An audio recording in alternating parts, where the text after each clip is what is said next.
这是一盒柯达胶卷，已经很有年头了啊！如果你也知道柯达胶卷的话，请在弹幕里面打上1。但其实啊，柯达也会生产镜头和相机。如果这个你也知道的话，请在弹幕里面打上2。然后呢，它居然还生产了一面哈勃太空望远镜上面的主反光镜。如果连这个你也知道的话，请在弹幕里面打上3。不过很可惜啊，这面镜子呢从来就没有上过太空，它目前被陈列在华盛顿的国家航空航天博物馆里面。被哈勃带上天的是由另一家光学大厂铂金埃尔默所生产的镜子，但讽刺的是啊，那面镜子有瑕疵，而留下来的柯达镜子呢却相当完美。为什么 NASA 会把一枚有瑕疵的镜子发射到太空当中呢？如此低级的失误究竟是怎么发生的呢？我是百科全书火箭叔，今天我们就来讲讲这背后的故事。时间回到1970年，由于此前轨道天文台计划的成功啊 ，NASA 受到了极大的鼓舞，便开始正式启动太空望远镜的项目了。到了1977年，在经历了诸多波折之后呢，他终于获得了建造太空望远镜所需要的资金，一共大约是差不多3亿美元，预计周期6年左右。同时，这台太空望远镜呢，也有了自己的名字——哈勃，以纪念发现了宇宙膨胀的天文学家埃德温·哈勃。好了，有了资金之后呢，生产就可以开始了。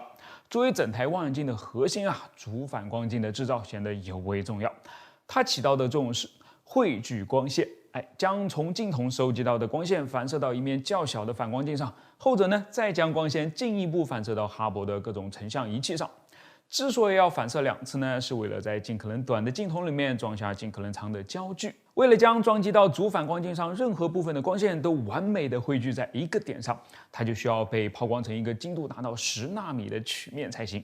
而主反光镜的直径是2.5米，2500万倍于抛光精度，难度可想而知啊！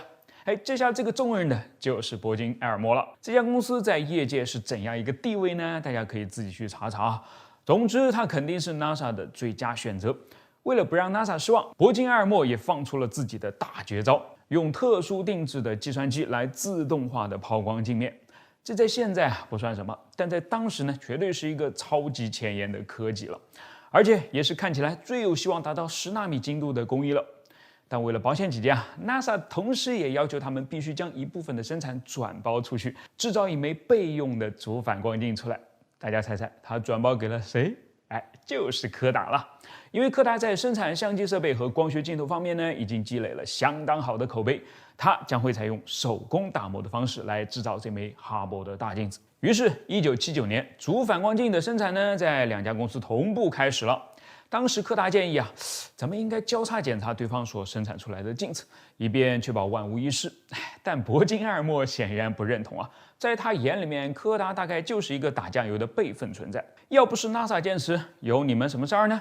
其实你只要做做样子就可以了嘛，还交叉检查？我这可是计算机磨出来的，你们这些做手工的看得懂吗？对不起是有点过了。不过呢，我猜大概就是这个意思。所以后来交叉检查自然是没有发生的。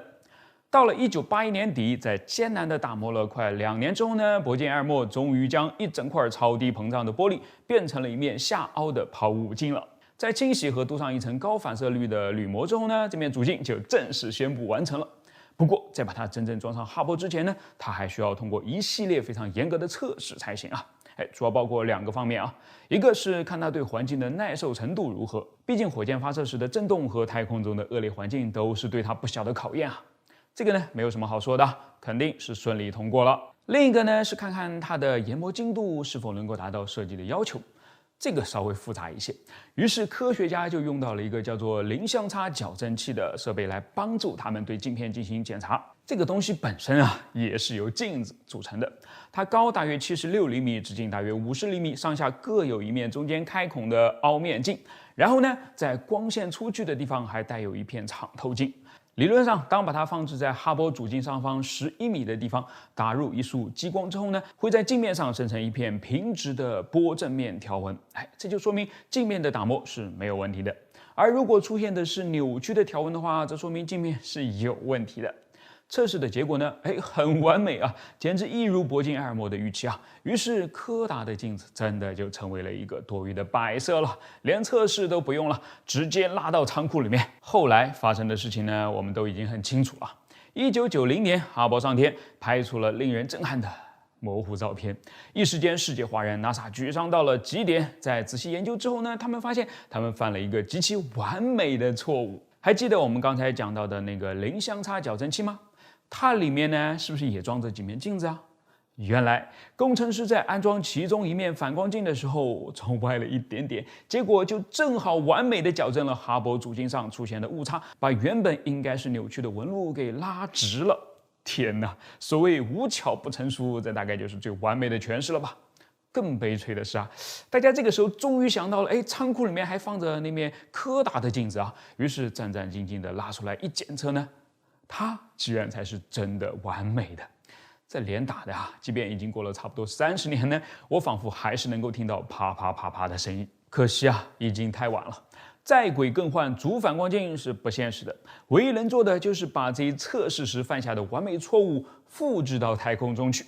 在又拖了2年，多花了数亿美元之后呢，戴上矫正镜的哈勃终于可以正常工作了。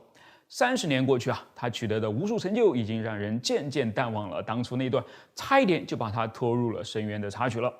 但是我觉得啊，即使全世界都选择遗忘，柯达呢是肯定不会忘记的。如果时光逆转，铂金埃尔默同意了柯达的交叉检查建议，哈勃也用上了柯达的镜子的话，他现在会不会依然辉煌呢？我是火箭树，关注我，把不一样的科学故事讲给你听。